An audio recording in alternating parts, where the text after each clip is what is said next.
Alright, so now it's supposed to work. If the sound is not working, you can tell me in the chat, but I think it does. Um, so today we here. So today we'll be talking about more the world of Arkelon, how it became how it is now, the past, the present, what kind of adventures people can live when roaming this world. Um, Before we start, um, I'm gonna just put it see if I have the right documents open. All right. So yeah, today we'll really talk more about the lore. So there's no mechanics or gameplay involved. It's way more about how the world is and how the world was.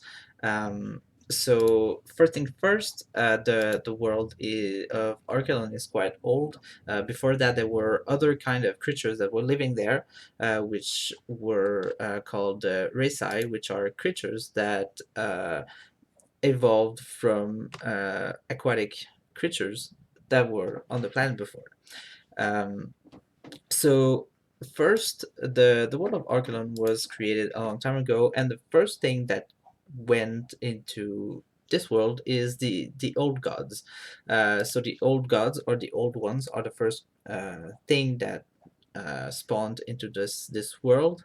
The old ones are, for those who don't really know the Cthulhu mythos, there are something that are quite close to that. There are entities of chaos and destruction that were created when the universe was created too, and they went on Arkelon when other planets that they were using were too advanced or just shoved them away. So they're traveling to different worlds, and they eventually ended up on Arkelon. Um, and as of most worlds, the life that started. Hey, hi, Colin Shu. Um, so yeah, as in most carbon-based worlds, life on Arkelon started in water. So bacteria and fish and algae and stuff like that. So this is how mostly the life started. So eventually life evolved from there, and the first creature that started to be a little bit more intelligent than others were a kind of octopus that, although they were solitary creatures, a specific species decided to become more gregarious. So they started to be together and started to evolve into something more intelligent, and were able to create some kind of society together. So the first, um, these kind of octopus eventually evolved into the Resai, which were the creatures that were there before, the intelligent creature that were there before the all the races that we have in the core book. Um, so the Resai are close to what, if we can make a reference, it's something that is close to the mind flayers. It's octopus people. They're not like eating brains of people and stuff like that, but they are aesthetically close to these. Um, and um, Eventually, with the evolution of the species and the evolution of the world, uh, the Risa discovered the arcane energies that were created by the god Piandel, which is the god of arcane, and with their intelligence and their craftiness, they were able to harness the arcana and were able to create more advanced technologies, and with the continuity of their evolution, they were able to eventually achieve a very gigantic underwater underwater empire, and were eventually also able to travel space by creating advanced technologies. For It took them around like 60-ish million years before reaching like space travel and stuff like that, but they were still quite intelligent and were still able to create various different ways to harness this energy into advanced technology. And eventually the planet and their empire, since they were able the to roam space, they were able to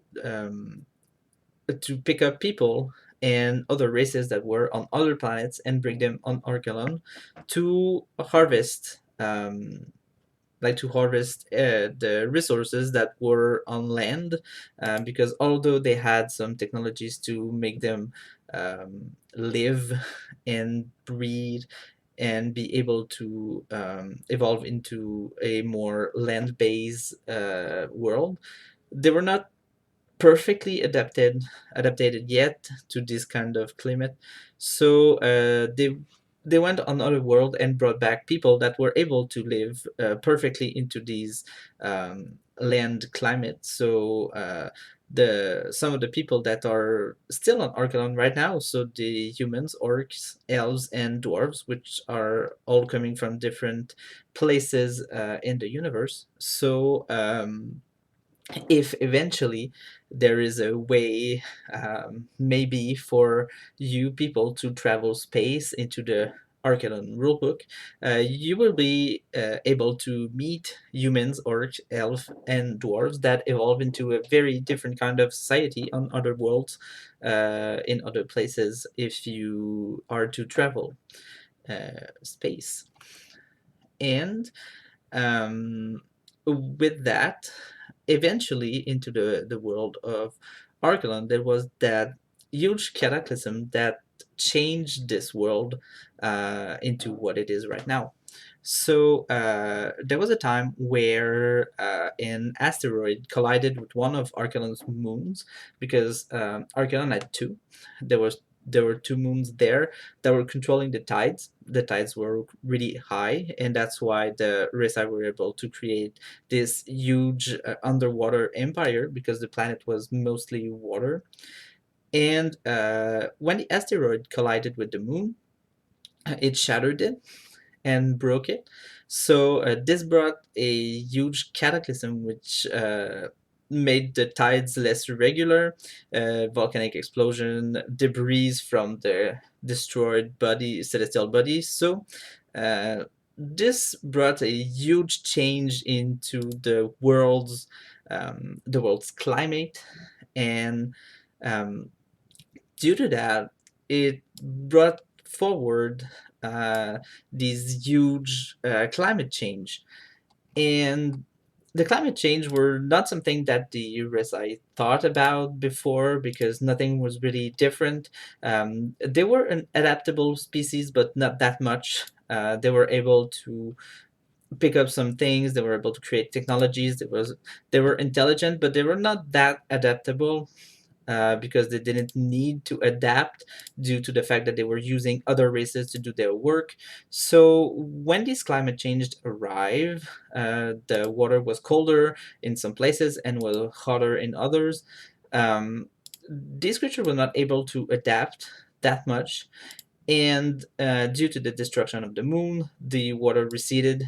So there were less water and less water, and they eventually had to leave the planet because they could not they could not thrive in this environment, in this new environment, because there was more of a desertic climate, there was more of a dry climate, and they were not able to adapt to this. So um, a very huge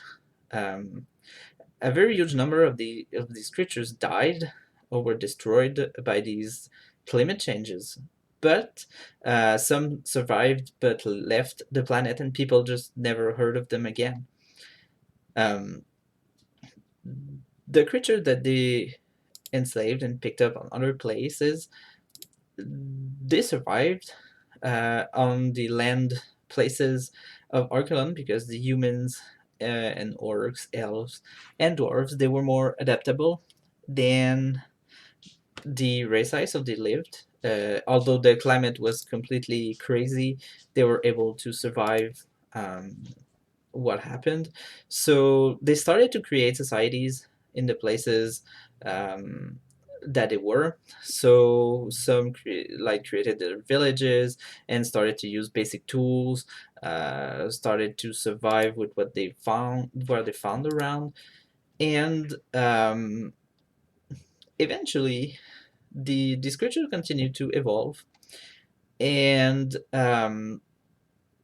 they became quite what they are today, but they started really slow um, because the world was not really hospitable to them. So they started really slow. They started to create tools, fire, and eventually some creatures, some animals, uh, started to evolve too.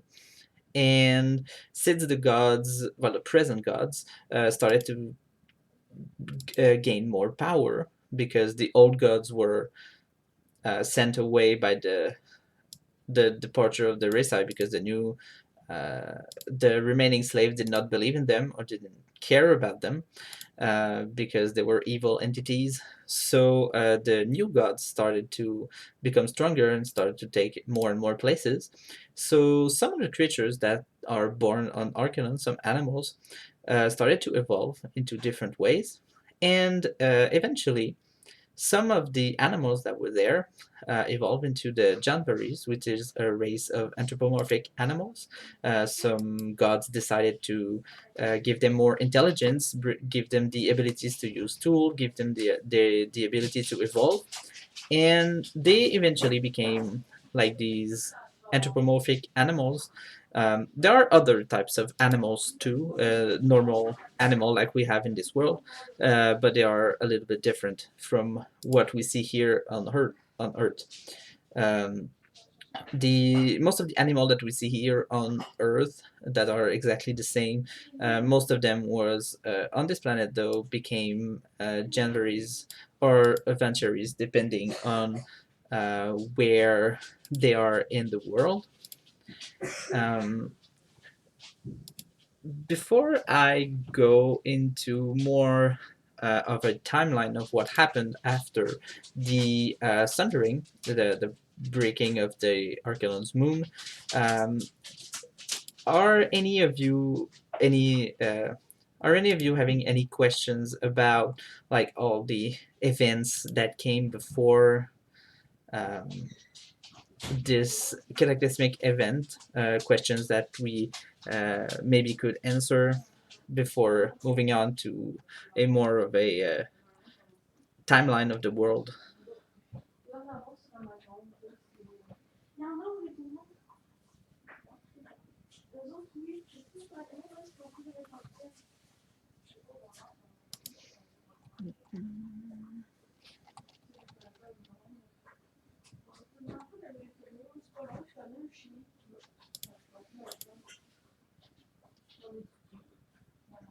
So if eventually you think of a question, don't be shy to ask.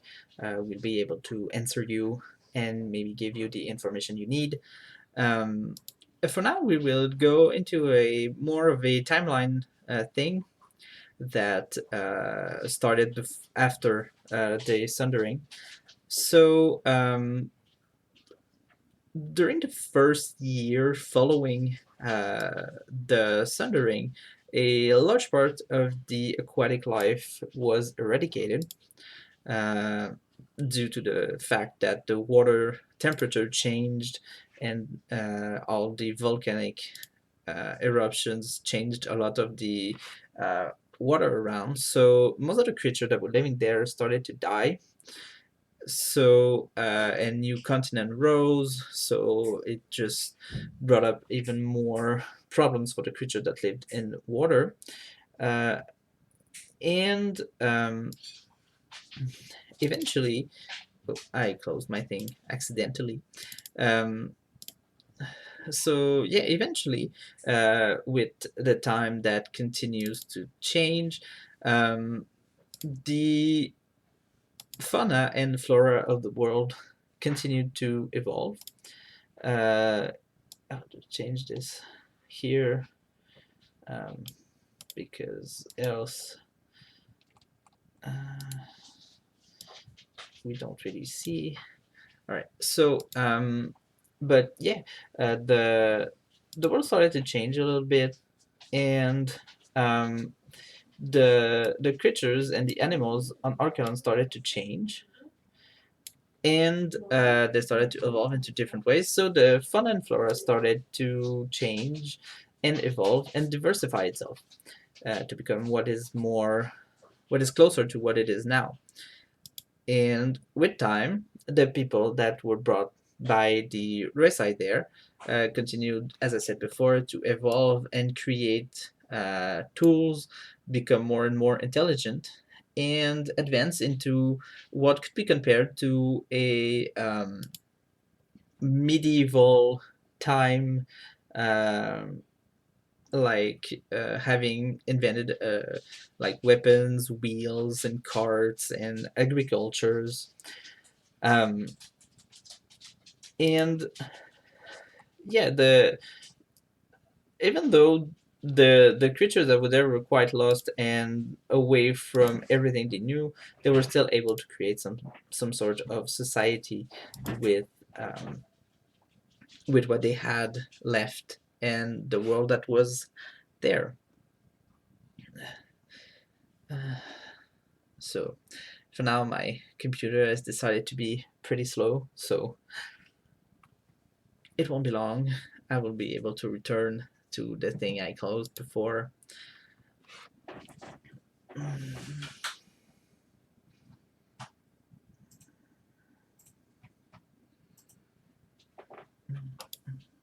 Right, so I am here now. Right, so with that, with the races that survived later on in 1880, some of the orcs that were there started to go further south and north. So the outcasts that decided to leave the other kind of orcs just changed their society and also evolved physically and mentally, and became the trolls, which are another playable race in the world of Arkelon. The trolls and the orcs are pretty close together, but they have the very different rights and very different physical attributes also. Although when people meet both races, they can see the connection, they can see like the sharing of DNA between the two, but they are quite different from each other. um, One is more of a spiritual race, while the other um, is more leaning toward the gods and conquest. So even though they are quite similar, they have also notable differences in their rights and in their society. Later on, the first human that landed into the desert, the Hatkan, created the first pyramids and the first big city that was there in the form of Keruzet, which they built around near the sea because it was more convenient for them. Um, and it was easier for them also to trade with other villages around, and they were able to travel and take care of crops, fish, and use the water around to do what it needed to survive. Um, Later on, these people that lived into the desert, they started to explore, either explore the desert or explore the surrounding area, and they eventually landed on the Endless Wastes, which is a place in the largest desert on Arkelon, which is extremely radioactive and is populated with unknown machines. Um, in the present time of Arkelon, they know what these machines are, but at this time it was completely new, and these people didn't never saw something like this because they were extremely primitive still. So it was a technology that they never saw before, and they were completely that it was completely new to them. So the people that started to explore the endless waste eventually just abandoned the idea because people were dying when going in there, and they were not able to survive uh, in this environment.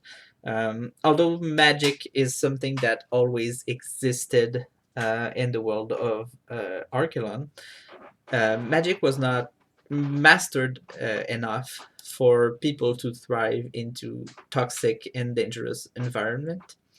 Um, and so this area was like banned from most societies. People were saying legends and stories about this place where these strange crazed machines were, and also the radioactive area that people were dying in. So there were like legends to forbid people to go there. And later on, most of the races that are still that are on Arkelon today and were alive at that moment, so the dwarf, humans, elves, orcs, Janvaries, they created their own little settlements.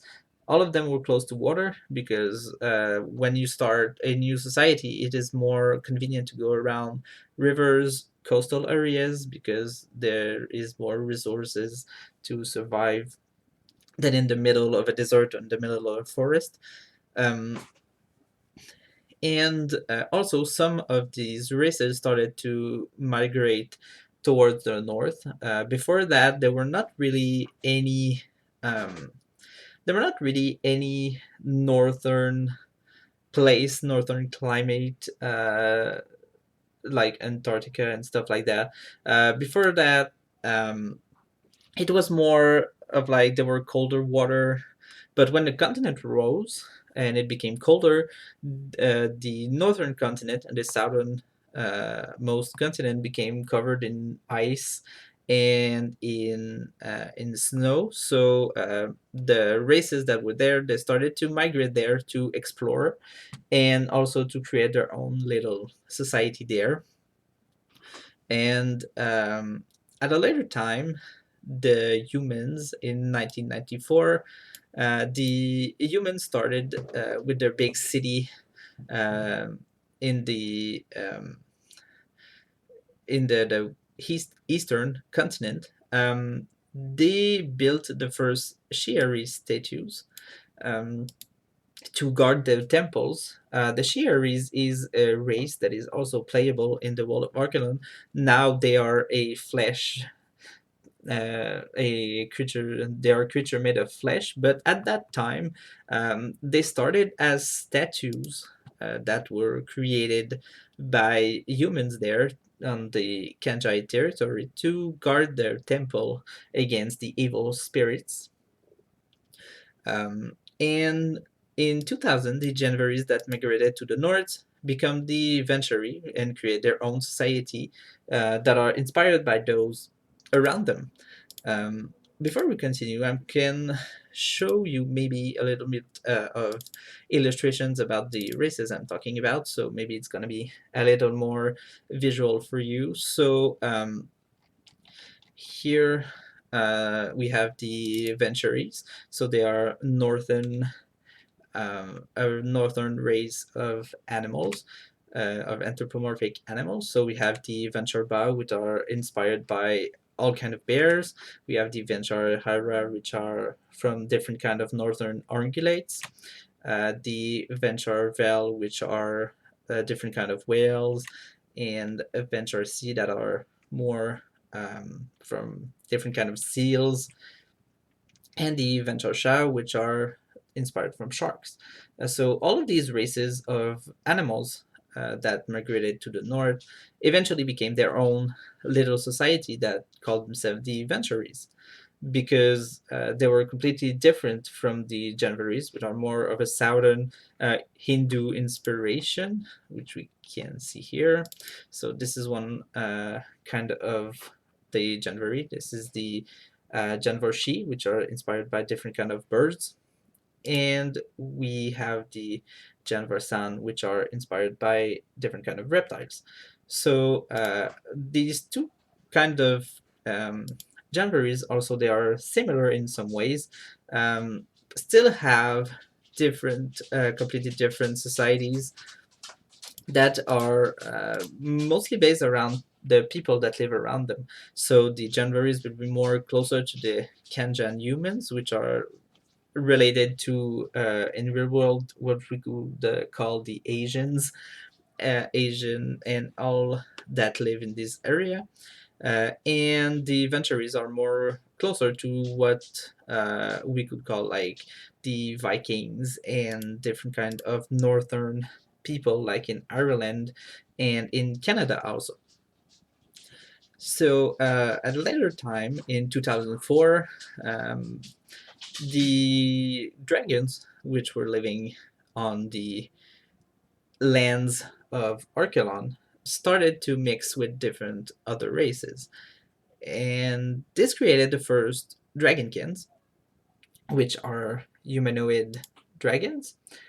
And they started to create the first dragonkin by mixing themselves with other races, mostly humans, because they had an extremely large population. But dragonkin started with the mostly the all different races. So it's not just like dragons melded with humans. They quite melded with everything that lived there to create their little offsprings. But a lot of them started as human dragons because humans were so everywhere that it was easier for them to just go with humans. Um, Everything between 2004 and 2050 was not that bad. There was little conflicts here and there, but nothing of notorious, like no notorious events.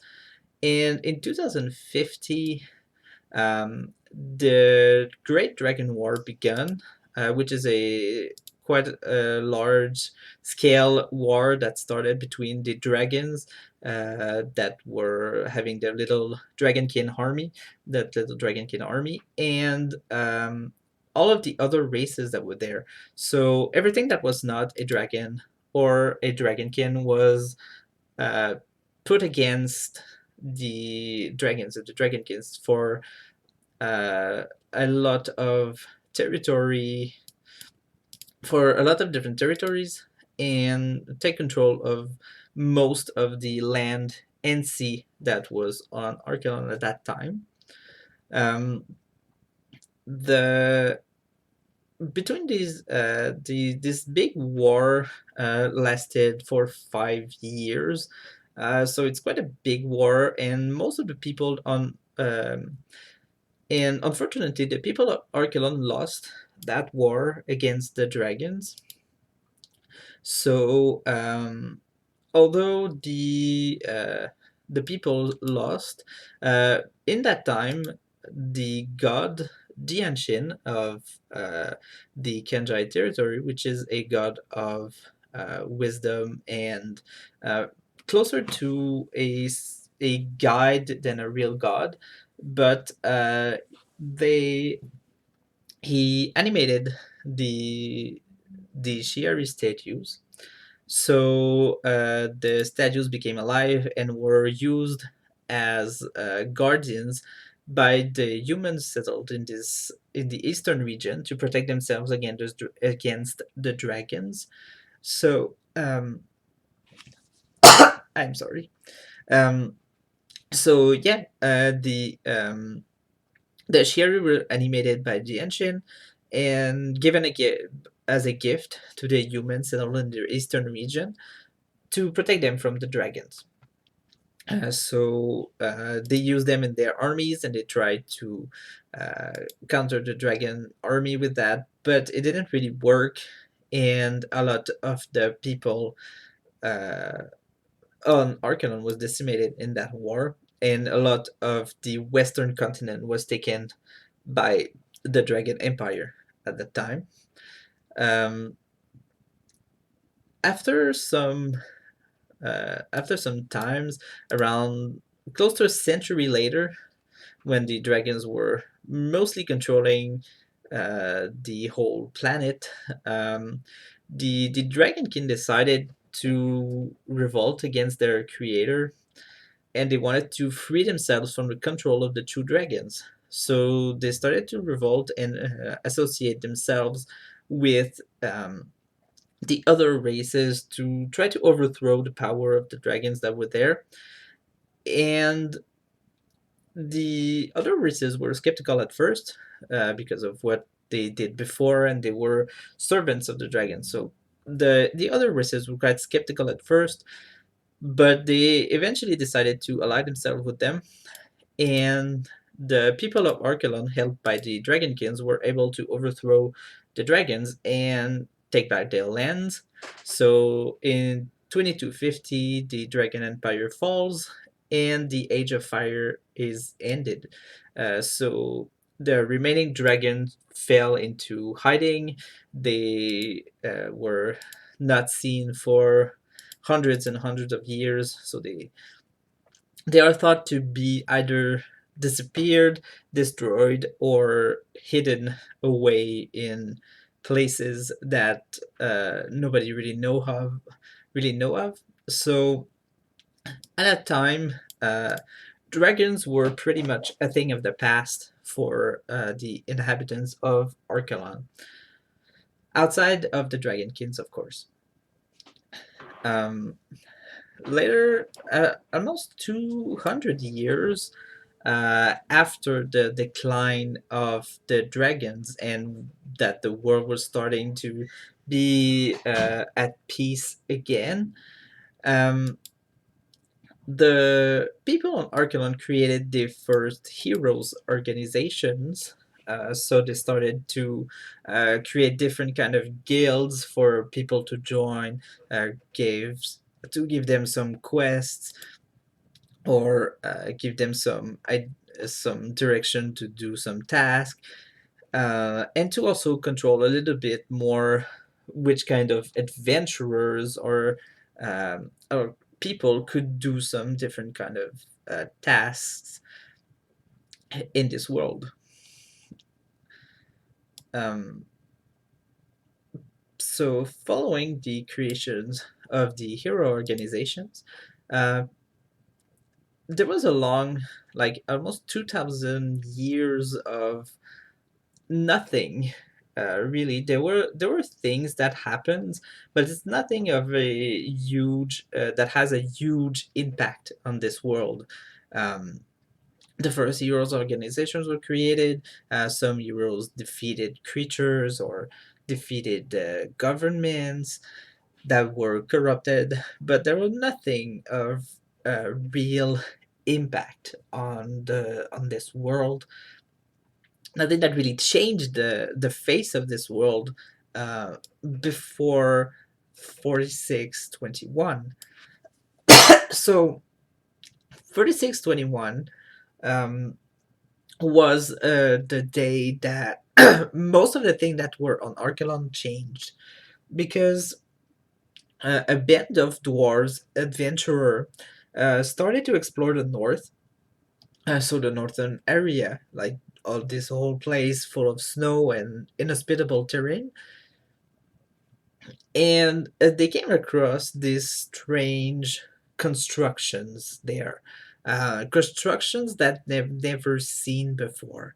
Um, these constructions was later identified as a Resai ruin that came out of the sea when the continent rose.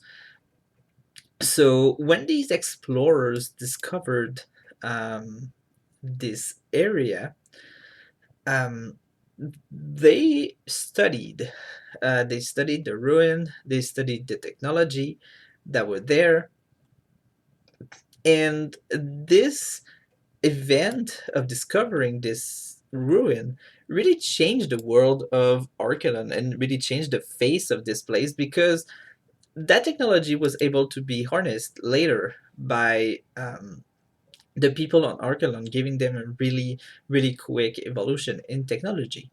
But before that, we had some little people, the Minotaurs. These creatures were known to the locals because they were creatures that often attacked um, farms and crops, um, and things like, and all the people that were taking care of cattle. And these guys, the Minotaurs, eventually, some of them decided to break their ties to the goddess of chaos and monsters, Selenia, and got out of their subterranean cities to live into the mountains, and became the first Muabos, which are related to the Minotaurs because they are cow people.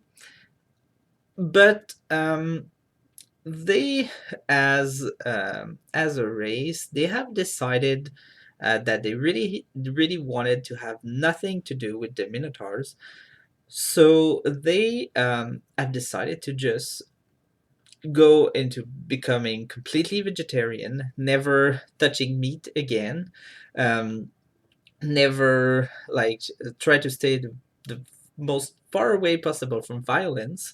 Uh, they really they really wanted to bring themselves into a world of um, peace and gentleness, because they are so afraid of becoming these creatures again, that they really try to stay as far away as possible from what these creatures, the Minotaurs, are doing. Um, and in 5050, this first settlement was created in the mountains. So their first settlement was a little village there. The first like mobiles were like maybe like 10 or 15, and they were doing this little village in the mountains. And this is how it started for this new race that lived there, this little race of cow people that break themselves into a group of um, peaceful settlers of the mountains in 5050. Um, so almost 1,000 year after um, discovering these ruins and studying the technology, um, the a group of dwarven scientists um, were able to recreate a part of the Rayside technology that were able to power batteries and power different kind of machines. So at that point, this is when the world of Arkelon really started to evolve in a very, very fast way. Because if they were able to recreate these power fueled batteries, people from there could do basically anything. Um, so at that moment, when they were able to recreate some technology, the beginning of the Age of Progress, the Age of Progress started, because what it brought to. Thank you for this bottle of water that will probably save my life. So, after creating um, the first prototypes of Rayside technology, this is when the Age of Progress really started. Because, as I said, if they started to create magic, create magic batteries, create batteries, um, power a different kind of machine with it. People could do mostly anything and evolve into a very more into a more advanced um, society. So later on, some humans inventors, they started the first arcane-based automaton. Most of the things that go into the world of Arkelon is powered by the arcane magic because it's an extremely powerful kind of energy. Um, if we could make a comparison, I could say that is related to nuclear energy, but even more powerful than that. So it has to be harnessed in a very specific way. Either way, it's completely out of control. So when they first created these automatons, this is when they were able to go into exploring the endless wastes, which was discovered like thousands and thousands of years before and never really explored that much because automatons they're not affected as much by radiations outside of just maybe rusting a little bit or losing some paint. So people that were wanted to explore this place, they sent the arcane golems, or the first iterations of the arcane golems, there to explore. And this is where they found another Resai ruin under the area. So when they started to explore and dug a little, they found another ruin there. So since people could not go there on their own, they just sent more automatons to explore and dig and um, draw things from there, bring back important items from there, and they were able to study another part of this technology that they that they are just starting to explore and expand and integrate into their society. So in for 5,400, the Shi'aris that were starting to see themselves as different from humans, create their own city, and later on they started to take control of the eastern continent, creating the Kenjai territory and starting a cycle of oppression and dynasties. Because although they were for a bit servants or protectors of the humans there, they still see themselves as the chosen ones from the gods, because they were chosen to be alive by this god of um, like Eastern culture, like this god of honor and creation. So they see themselves as chosen ones, and that makes them uh, believe that other living creatures might be better if they are under their control instead of them being under controls of the humans and the generaries that live there. So they start to take control of the territory and say to people, "Well, we are probably better placed than you to rule this land, so we will take over." And most of the people that were there were not really agreeing with that, but the Shi'ar was so powerful that they eventually just took over all the territories and created their own society there and took over everything in the Kenjai territory, which is on the eastern continent and a little bit more to the south. Um, for now, we don't have the complete map made of the area, but we still have um, a little sketch of it. So there's a little map here. So this is like this area here is the vast majority of the Kenja territory, which is governed by the Shi'aris, and also inhabited by the Janvaris and the Kenjan humans. So later on, we see in 6075 the space race that begins between the three most advanced race that live on Arkelon, so the dwarves, the humans, and the dragonkins. So they start to try to reach Arkelon's remaining moon. So they start creating varieties of spacecraft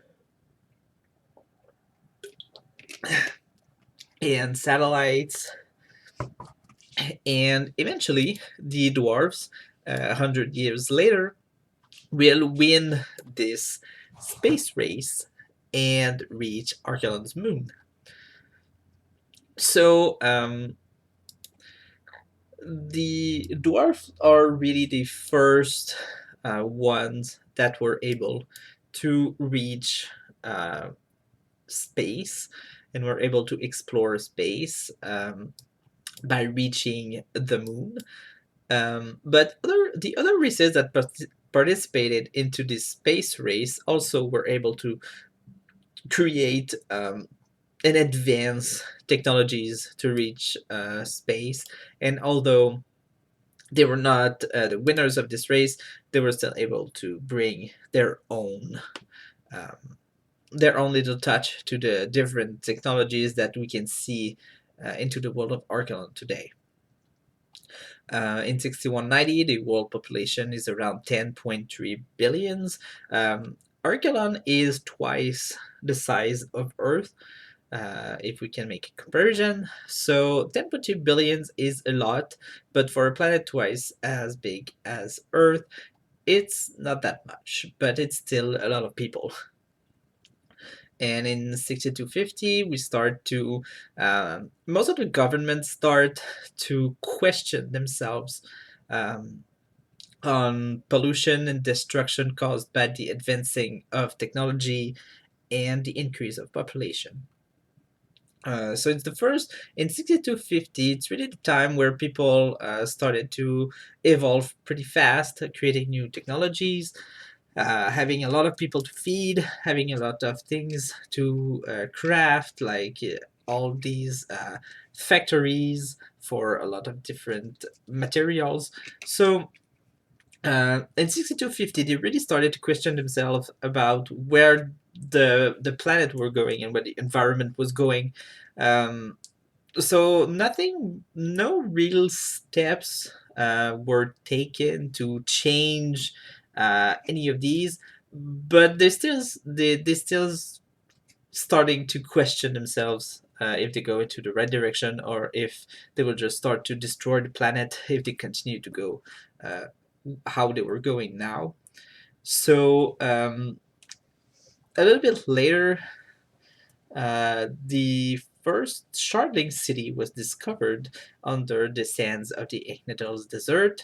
So this area is close to um, the endless wastes. They discovered another city that they thought was a Resar ruin, and people started to dig that and discovered that people were living there. Uh, and it was the Shardlings. So the Shardlings are a race of earth elementals that are made of different kind of precious stones that are animated by magic. And in this remaining of a Resai city, they found these people living there, and they didn't really know how they were able to live and thrive there. But they discovered that there were a lot of precious stones that were abandoned there, and the concentration of magic there just started to animate them, and they became these arcane powered elemental made of precious stones. and they evolved into their own way because they live and they were created in this Resai city, but they took the tech around them and created their own variation of it. So what the other races of Arkelon discovered by joining the Shardling and trying to interact with them is that their version of the tech was similar but also different because they interpreted the plans in a very different way. So what this does is that the shortening technology that was created from the same source but used in different way was able to be used by xenodruids, which are more of an urban version of the druids, which are concentrating more into developing new technologies in medicine using their knowledge of nature. They were able to use the sharding technology to create machines that restored polluted parts of the planet and destroy most of the accumulated garbage, because that was a big concern of the people at the time. Um, the part where they were asking themselves, uh, will we just destroy the planet with our garbage and with the pollution? So by creating this, the Druid were able to create some machines that would go around and be able to destroy completely or most of, of the garbage that people were using. So that that changed a lot of things into the world of Arkelon, because now people were able to keep um, most of the climate changes and garbage accumulation under control. So they were able to consider themselves into continuing their technological advancement and controlling like the population and starting to explore other areas instead of being completely um, overthrown by the garbage that was around, and later on by the same kind of people and the xenodroid and other kind of farmers. They were able to implement hydroponic farming and bioengineering, which created meat farms uh, from meat tissues instead of living animals. There are still conventional farms, but it's more of a luxury kind of food out instead of being like normal food that people eat. Most of the meat that is coming into restaurant and grocery stores are now made from bioengineering because it's less it creates less pollution from the factories needed to slaughter the animals. So instead they turned into a more of a hydroponic farming and bioengineering thing to feed the growing population of Arkelon. And later on, they started to develop even more bioengineering so they can modify the DNA of people and clone people. And people start to integrate cybernetics and biological modification into their everyday lives because it became a little more easy to access. So some people that are handicapped start to have like these uh, prosthetics and different like eyes, arms, and things like that. And other people that are not disabled but still maybe want to have some cool modification can also um, have have them due to the fact that it's more that it's easier to access. Um, there's also later on the first spacecraft that is able to reach Koros in the acceptable time of 2 years. Um, Koros is one of the planet of the solar system. Um, it's the sixth planet, and Arkelon is the fourth, so it's two planets uh, further from Arkelon, and they were able to create a craft that can go there in 2 years, which is quite an acceptable time. Um, to reach another world. So people were starting to be exploring their own galaxy, their own solar system, a little bit in 6643. 200 days later, they created the Aeon Station, which were orbiting around Arkelon, and it became this small space city and a hub for interstellar exchange and scientific endeavors. So there's like now this station, this space station that is orbiting around Arkelon, that is also a little space city. So people start to be born in space instead of being born on Arkelon's land. So the space exploration is starting a little bit, but it's not that advanced yet. Um, In its 6850, Eternum becomes the largest conurbation with a population of 8.11 millions. It's like the biggest city in the whole world of Arkelon. It's a gigantic place with a lot of different races melding together, a lot of different districts that hold shops and an airport and this large place for rich people to gather. It's really one of the biggest city that is on Arkelon as of 6850 and as of the world's present time also. Um, in 72 hundreds, they discover microbial life in under the ice of Illyria, which is another planet into the Archelon's solar system. And this marks the day where the people from Arkelon discovered that they were not alone in the universe. Although it was only a microbe, they could not confirm that they were not alone in the universe anymore because these microbial things were living in the ice of another planet of their solar system.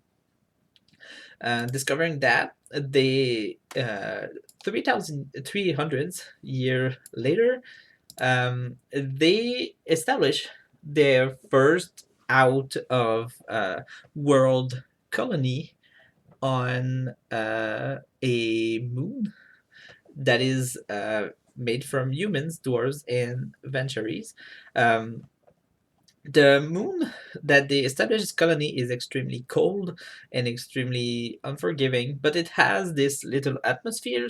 So people from the north of Arkelon were more fit to be the first one to settle there, and eventually this place started to evolve and other people joined, but at the time it was more advantageous for people of the northern area of Arkelon to live uh, and settle themselves on this place.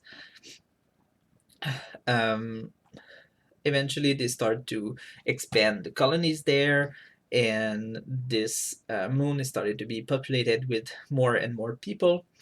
And this is when they started to push further into space and start to explore more the different planets of their solar system, but also trying to advance technology enough to be able to leave their solar system and go further.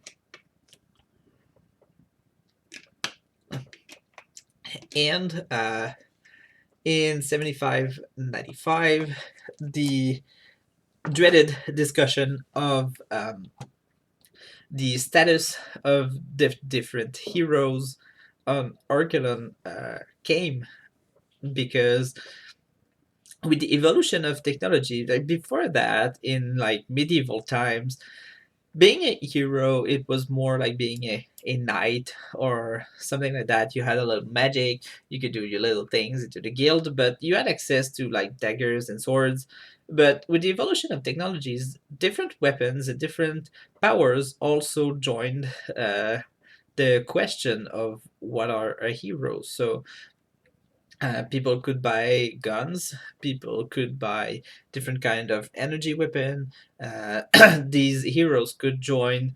Uh, it could join like different things, hack into different systems. So uh, different governments started to ask themselves, uh, are these people that have more powers than normal citizen, and these people that like are able to slay gigantic creatures and be and assault an abandoned lab full of things that go out of there. What can we do with them? Because with the evolution of technology, if these people start to go rogue and go around and kill people, there's not much things that can arrest them outside of like maybe the army and stronger people. So this is when they really started to ask themselves, what can we do with these people? How can we just regulate them and be sure that they stay in input? Because this was really a question at the time. They didn't want heroes becoming rogue and starting to kill everybody. So government around the world started to discuss that, but they didn't really come with a perfect solution to this as of yet. They just started to think about it and see where they could bring this, because they really wanted to, although not control completely the heroes, just try to bring some rules and rulings to their existence so they could not destroy everything and everyone around. Later on, they started to create a mining station on Chios, which is a the eighth planet of the solar system, and they started to harvest cadarium, which is a very strong material that is now used in almost every weapon and every construction on Arkelon, because it's extremely durable. This mineral was first found on the asteroid that destroyed Phos, the not Phos, but the moon of Arkelon. And so when they discovered that this planet had a lot of it on it, but it has no atmosphere, they sent arcane golems. So arcane golems don't need to breathe because they are machines. So since they were controlled by people and they were more used as slaves and objects, they were sent on this planet to harvest these minerals. Uh, Later on, these golems that were sent into this planet, they were intelligent enough to do their own thing because they had to be left there on their own. So they were able to adapt and evolved enough consciousness to um, think and be able to notice that they were treated as objects and as nothing, actually, as disposable, and they did not like it because they were seeing all these other living races around them that were treated as these entities, and there's these unique um, individuals, and the golems were asking themselves like, why aren't we, because we have the same level of intelligence in them, so why are we treated as if we were like objects? So the Android War began after that because the Arcane Golem really decided to wage war on other races. They did not wanted. They did not specifically wanted war. They did not really wanted this battle, but they felt like they needed to make this statement and uh, push other races into giving them rights and abolish the Arcane Golem slavery, because at that time it was a problem, and at that time, um, it's pretty recent, but at that time it was something that the Golem really wanted to have, and although they didn't really know how to approach this problem because they were androids, they decided that the best way to show this statement to other races it was to wage war. So for 2 years, there was a war between the people and the androids that lived the arcade golems, and and the other races completely stopped making golems during these 2 years. Most of the golems were created by other golems to join their ranks when they were destroyed. And other races stopped making androids because they were afraid that they would turn against them. And in 1 year later, 1 year after the Android War ending and the abolition of arcane golem slavery, all of the arcane golems that were stuck on Keo's mining station were, well, the people of Arkelon were obligated to pay them for their work because they were not slaves anymore. So the golems there, they were giving a fair, well, a mostly fair wage, and those who decided that they wanted to leave uh, could leave, because since, as I said before, they were not slaves anymore, no one could force them into staying there, because they were people now, and people could not force the people that were staying there to continue working forever. So the golems that were there and wanted to come back were brought back on Arkelon, and to other people also, to other places also, depending on where they wanted um, to go and where they wanted to live. Um, so, although they don't eat and they don't do anything, the arcane golems that were paid mostly bought themselves the basic necessities, but like a place to live and feel like they were part of a society and not just machines working for other people. So later that on that time, uh, the first fast travel station was created. Um, a team of multiracial scientists used the Arcana's abilities to teleport objects, and they applied it to spaceships so they could travel faster. And it was at that time that the age of progress finished and the age of exploration began, because at that point the fast travel station was like the furthest they could go in terms of uh, technological advancement, because they were able to explore space.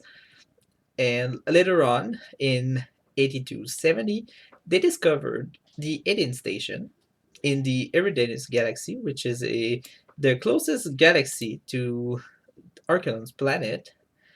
And this station was not made by people of Archelon. So um, the explorers that reached this station discovered that there were other intelligent species in the universe that are not microbes. So at that point, the people of Arkelon decided to make first contact with these species and join the station and put some exchange station there and try to trade with these other alien species that were there. And almost 100 years later, there's an Archelon-born diamond shardling that joins the 18th Station Council to represent Archelon's interest.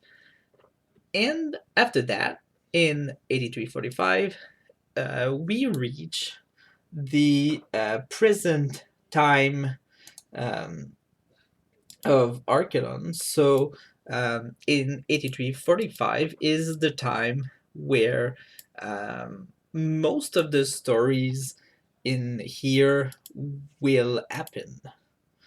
Um, so um, now that we went a little bit around um, the timeline of what brought the world to what it is now.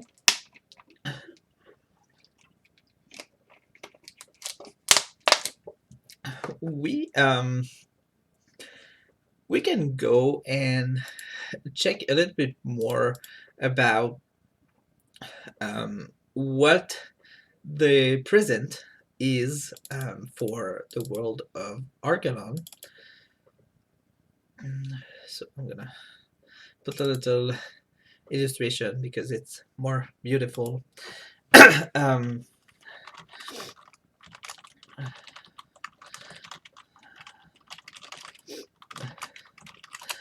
um, so yeah, now that we go into the present, um, as always, if you have any questions coming, you can ask at any time. We are here to speak a little bit more about the lore, but also answer any question that maybe people could have about this world. But in the present time, as I said before, yes, we can travel in space, but what we wanted to achieve into the core book is not including some space travel things. We really wanted to concentrate ourselves into the world of Arkelon specifically, because there are so many things that people can do there, that we really wanted to develop this environment and this world um, completely. Um, yeah, having this world and really develop this setting completely, and then go more into a space exploration version of the game, maybe into some kind of expansion or a different setting to explore later. But for now, really wanted to concentrate ourselves on the specific world of Arkelon. So most of the people that live there will probably never leave. Um, will probably never leave the atmosphere of the planet, and so that brings more. That brings different kind of adventures that people there can live, but most of these adventures are really grounded on the planet. Um, so the world of Arkelon itself is mostly devoid of gigantic war, mostly in the present, because despite some minor conflicts between different race that may think different of some events uh, that go around, um, society on Arkelon decided that the different races and different societies prefers going towards more of a diplomacy approach than a warfare approach. So, even if there are some little wars and conflicts here and there, um, most of the people try to settle them with a more diplomatic approach, um, mostly because war is sometimes not really an option depending on the different alliances of the cities, alliances between races, or things like that. So most people prefer to use diplomacy, or at least trying to go into a more social approach to reach to settle their problems. And in this world that is present right now, most of the more like um, most of the people that live there, um, I think I have a question. It's a working civil. So a question here. Most part, it's a working civilization living on an hostile planet. Yeah, we could say that. I mean, the planet is used has been lived on for a long while, um, but although there are a lot of people, there and more different race, there will be conflicts, of course, because different kind of people and different kind of thoughts process about a lot of things are seen differently. So, for example, the more spiritually oriented races will see the quick evolution of technology. Um, they're not retarded people, like they're not completely stupid and they cannot understand technology, and they are just like it's not really that. It's more about like these spiritual races. They see the advance of technology in a way that they could maybe lose their rights, because their culture is based on something that technology can recreate in a way. So some of the spirits of the world are seen as maybe useless by some people. So the civilization is working quite well because people tend to live together quite well. But it's sure that the planet itself, um, since it's a world of magic and monsters, there are, of course, creatures and magic and other like rifts to other planes that are opening. So the planet itself is not completely hostile, but there are hostile things that exist on this planet that people must push away because it's a danger. But we could say that the civilization living on the planet is it's doing quite well despite the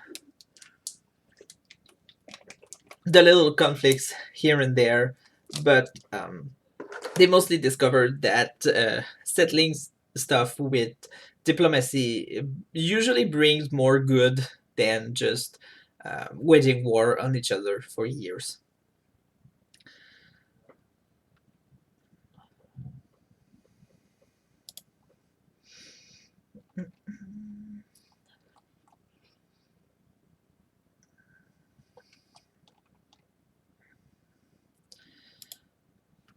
And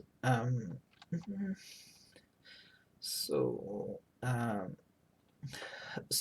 yeah, the for now I already talked a little about the more spiritual races of the world. Um, as I said, they're not. It's not that they don't like technology and they know nothing about it. It's more about the fact that they don't want to lose their customs to the advancement of technology. They really want to keep these and continue to promote their culture to the younger generations and the other races that live there, that live on Arkelon too.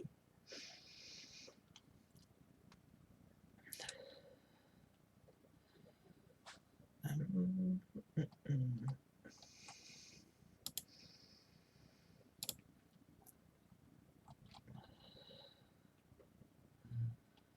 mm. So, earlier in the timeline events, um, we talked a bit about the heroes and what they are. In the modern world, at the current time, where players will delve into this world, heroes are categorized in. They have their own little rules and laws that apply to them.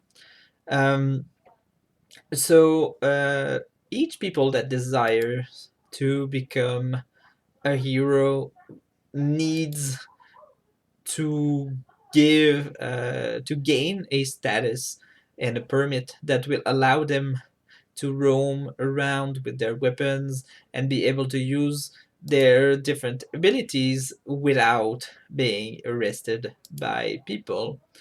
So there is like a registry taking everybody that desires to join guilds and be heroes and go around the world and do quests and adventures. First, because it entering this registry helps people track you down if you decide to go rogue, so they can send other heroes to take care of you. And it also helps people knowing who you are, and help the different guilds around the world to pay you, give you your rewards, have you find in different city, have you find other heroes that could join you if you have a quest that is too hard to do on your own. So in the modern world, um, it's something that the society put a lot of emphasis on, um, like controlling a little bit more about the different um, status and heroes and things like that. So people in the modern world mostly see heroes as like not people to worship, but a little bit because they are now known, and since they have like this little registry, people can more easily know what is a hero and who is a hero. Um, and most of the people, uh, well, due to this, the registry, and now that people can know almost anything about these, um, some people, like government official, may be using heroes to polish their image and show the world that they are associated um, with these awesome heroes that roams the land. But it's not like a common thing that happens, but it does still happen, because having this cool hero that destroyed like a kaiju monster besides your politician, it inspires the more normal people around Arkelon. So some go into that direction and try to polish their image with this. Um, and of course, they are, as in other magic setting, we have different planes of existence. We have magic, different kind of magic, um, like the magic of the gods, the divine, the nature, the spiritual, and the arcane magic.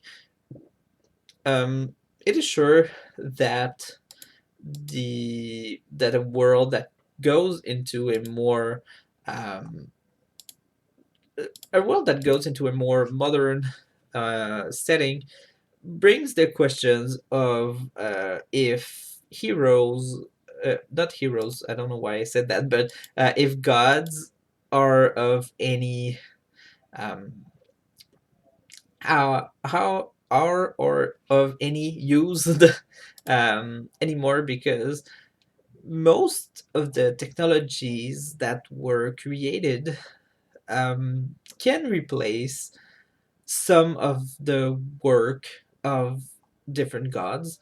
So priests are still a thing of the present, and crusaders and different kind of more divine classes of characters, but it still brings the questions that gods are less and less involved into the world. They are less and less believed in. So uh, but divine magic is still a thing of the present, not unless there are always believers around the world that keeps this god into being a thing of the present, instead of disappearing into the forgotten places of the world like the old ones did when the Resi left. Um, and the other kind of magic, the nature magic, is still a thing of the present, mostly because of the Xenodruid that saved most of the environment when this crisis came.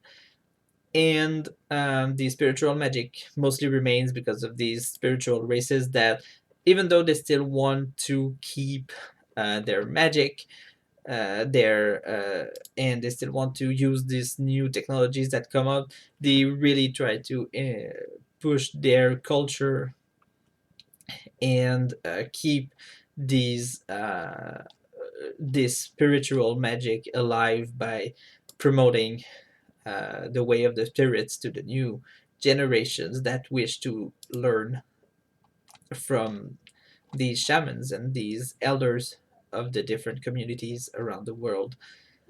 And with the invention of the network, um, it is way more easy for people to learn these different things, because with like the network and the internet and things like that, even though you don't live into a community, uh, you can still use these video chat and things like that to continue your learnings. So even though the technology are seen uh, by some people as a bad thing, other people see it as a good thing, because some that could not learn these kind of magic before um, could still seek these knowledge. We have a question here. Can I learn my character class using Zoom? Um, I I think I think yes and no.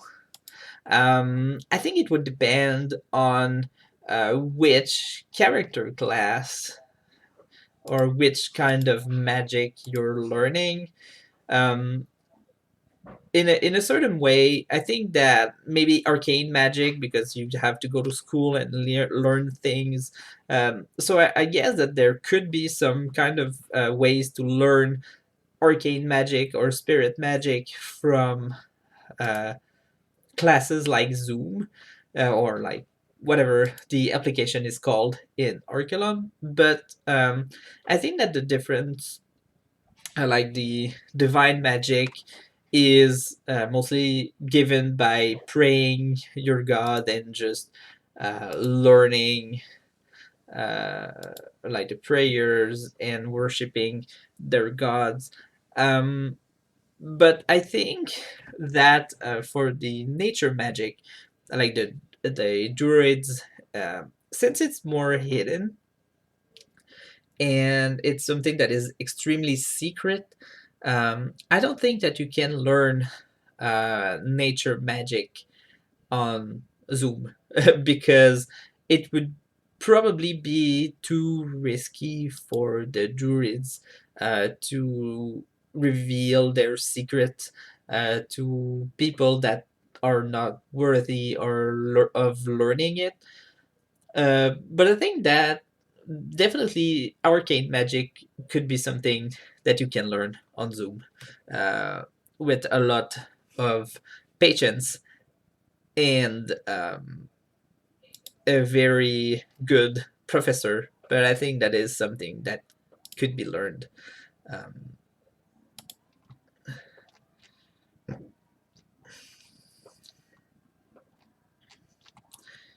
um, so, um, so yeah, the arcane studies, to follow up with the Zoom question. Arcane studies usually take a lot of time. Uh, People spend a lot of money in it, and most of the arcane students will come out with extremely uh, big debts. They have to take very big loans to be able to complete their studies. Um, and sadly, although lots of people will spend a lot of money in it, a lot of people will not be able to complete their studies. So those who don't, uh, they're still stuck with these student debts. But some that don't, that are not able to complete these studies, will either become like civilians who do not possess magical powers or have very, very beginner level ones, and some that have some small learning into combat styles will probably become arcane warriors because they will know a little bit of magic, but they cannot really use strong magic, so they will develop some melee combat skills and or range combat skills, and integrate their magic, the magic they knew and they learn in school, into their daily lives and becoming arcane warriors. And others that have basic knowledge of magic probably could increase their knowledge using some obscure book and learning about demonology. Um, the demonology part of magic is related to arcana because you can summon demons using this kind of magic. But the people that becomes demonologists mostly give up on a lot of their potential as magic users to be able to control the infernal flames. So they will still have their basic knowledge of the arcana magic, but they will mostly learn through their infernal patrons these different infernal spells.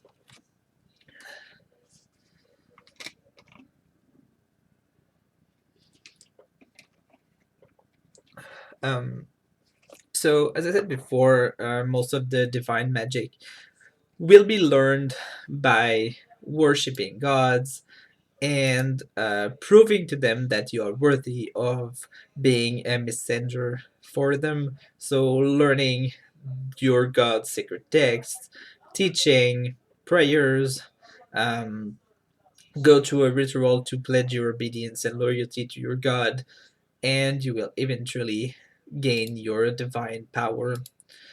But in the modern world, a lot of conflicts, and also in the past, a lot of conflicts are religious conflicts because in a world where the gods exist, gods have their own agenda. They do what they want. So some of their followers are often tangled into their personal conflicts and personal war. Um, so a lot of the current and past wars that went are caused by these disagreements between the different gods uh, that live and watch Arkelon. Um, So before we go into a more detailed things you can do when uh, on Arcanum, like the kind of adventures your character can live. Um, there's a thing on Arcanum that the planet is extremely large, and although there are a lot of people that live here, there are a lot of places that are still unexplored, either because it is too dangerous, because it is known that some creatures live there, or because the terrain is too treacherous for establishing a city there or going just exploring. So there's one person on Arkelon that created a guild of heroes that devote themselves into gathering all the information and finding um, everything that is related to knowledge. So this hero Alexandria created the guild of the Library of Alexandria, which is a place where uh, people like the heroes that join this guild are devoted to gathering old books, whether fictitious or educational, and also try to find the most knowledge that they can find, like um, different tablets or anything that could bring more knowledge to the world. And this really helps the world of Arkelon because although this endeavor is seen as bad for some governments because it tried to stop her and ban certain books and knowledge because it is deemed too dangerous for everybody to gain a hold of these. Um, this really helped the world of Arcanon because Alexandria believes that everybody could have an equal access to education and books. So her guild really brought forward uh, the education of more people, having people that live into more remote areas that could probably not reach uh, the most prestigious schools or have these little schools, but they don't really have different things to teach there. This guild really brought forward the free education for a lot of people. So, although it is seen badly now in the current time, this guild really pushed forward the different educational part of the world of Archelon. So although a lot of places still remains unexplored, the people of Archelon that desire to educate themselves to either explore this place or just go forward and have more knowledge really can educate themselves through this application and through this guild of knowledge. And of course, having a lot of knowledge also bring the extremist people that deem that these books and this knowledge should not be accessed by everybody. But this is why this guild exists, to protect these books and these items of learning.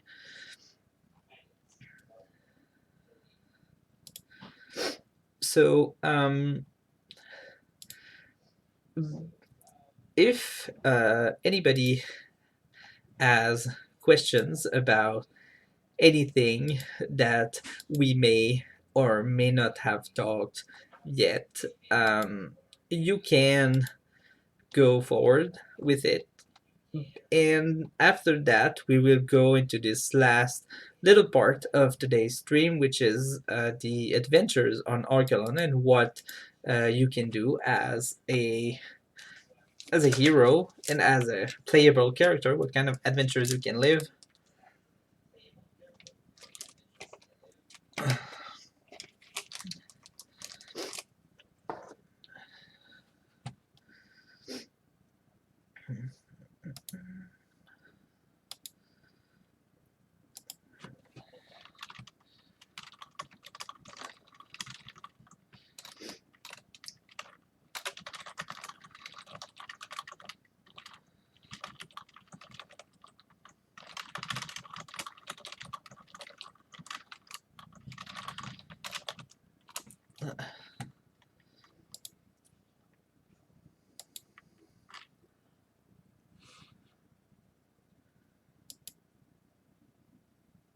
What class is the hardest to learn for a character lore wise? Um, so you mean like as a study part, like not as a player, but like really as a character in the world of Archelon? Like, what is the hardest thing to learn? Just to be sure that I understand the question correctly.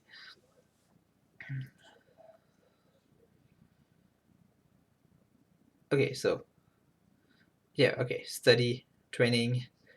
Okay, so hmm, that's a good question actually. Um, I would go C and Mm, mm. That's actually a pretty good question. Um, I think that um, uh, I think that I would go between the Arcanist and the monk. I think um, because Arcanist, the studies are so expensive that a lot of people just have not enough resources to be able to learn um, and study these. And also because Arcana is a really volatile kind of energy, so a lot of people get hurt pretty bad when learning the magic and during their classes. So eh, I think that it makes it pretty hard to learn because it's really dangerous, but also because you have to learn your spell by heart. You have to learn the calligraphy and write your spells, learn the language. So I think it's something that is pretty hard to learn. And I think that the other one, as I said, would probably be the monk, um, because I think that to reach this level of control over your body really depends on the individual that is learning. And I don't think that everybody in the world would be able to go through this training um, and survive or be able to finish or reach the level of perfection that the different monks expect you to reach. Um, I think that it would also have a little special mention to the Dragon Knight, which is a kind of crusader that used the power of dragons, which is at its core a classes that was only reserved to the Dragonkin race, but with the technology that come forward, people could explore more easily, go around more easily, and other races decided that they wanted to learn this path, and the ritual that they have to go through to become a dragon knight, they have to be closer to the dragon, they have to pray the dragon spirits and try to learn the ability to gain some powers that their race don't have at its core, so like a breath, be able to transform into dragons. So I think that it's also a thing that is pretty hard to learn into this world. So I think that I would, as I said, go with Organist, Monks, and the Dragon Knight Crusader as something that is very difficult to learn and study.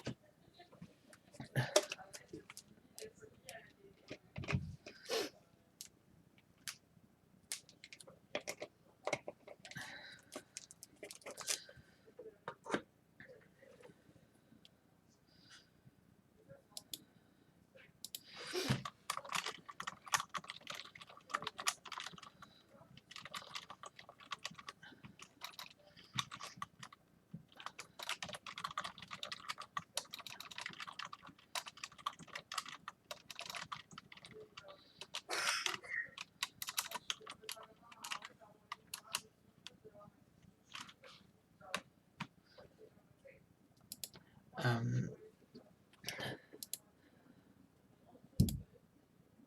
so the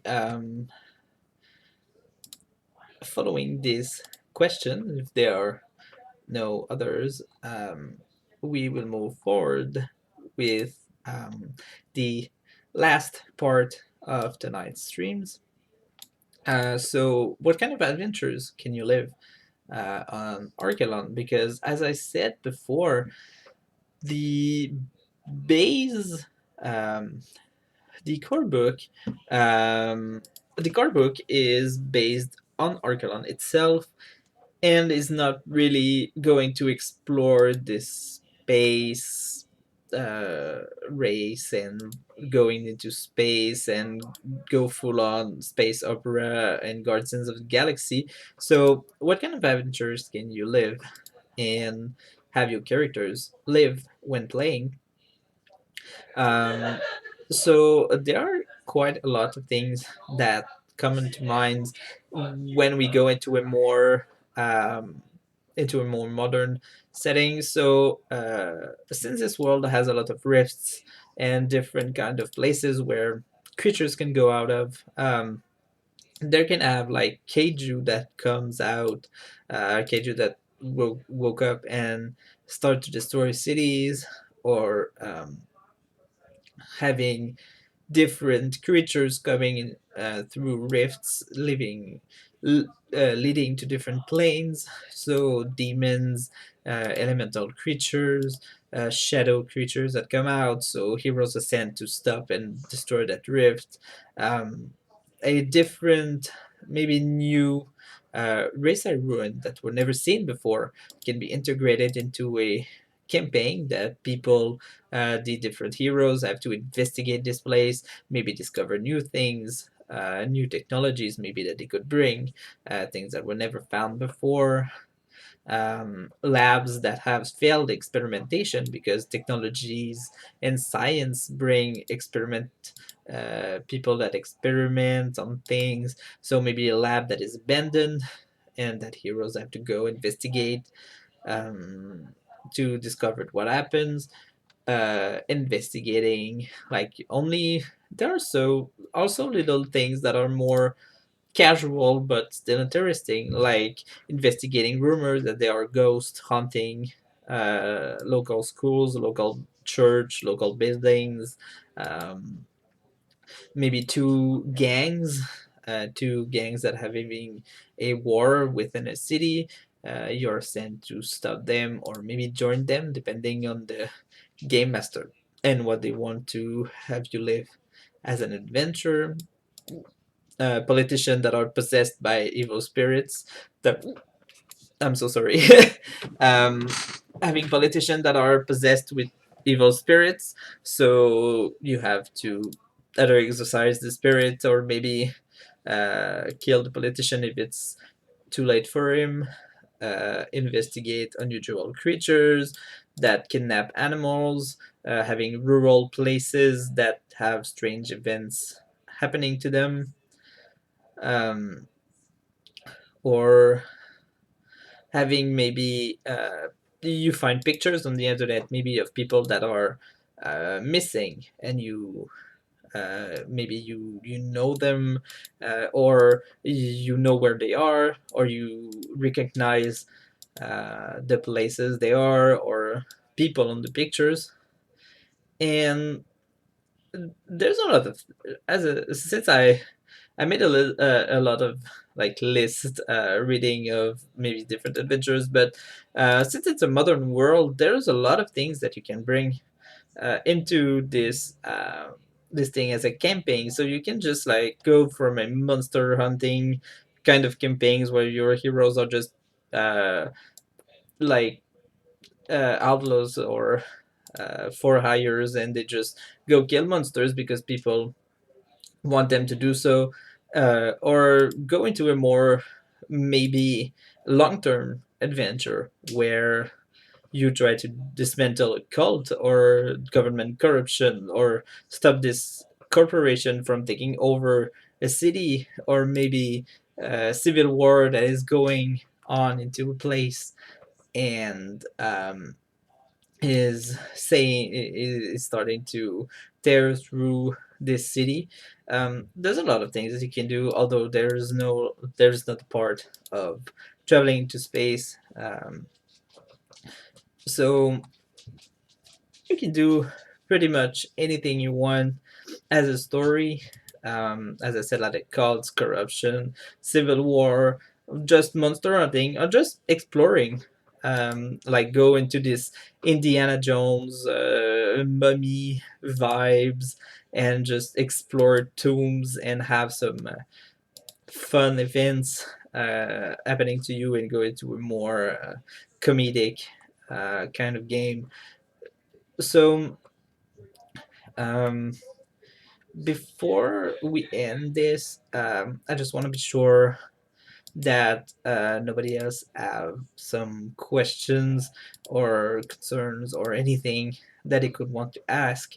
And if there are no questions, and if there's for now for tonight, me, I have completely quite said everything that we needed to say for today. So if there's no question, we'll probably stop the stream there because it's been already 2 hours that I'm speaking alone in my office. So if there's no question or anything, we'll probably be out for tonight.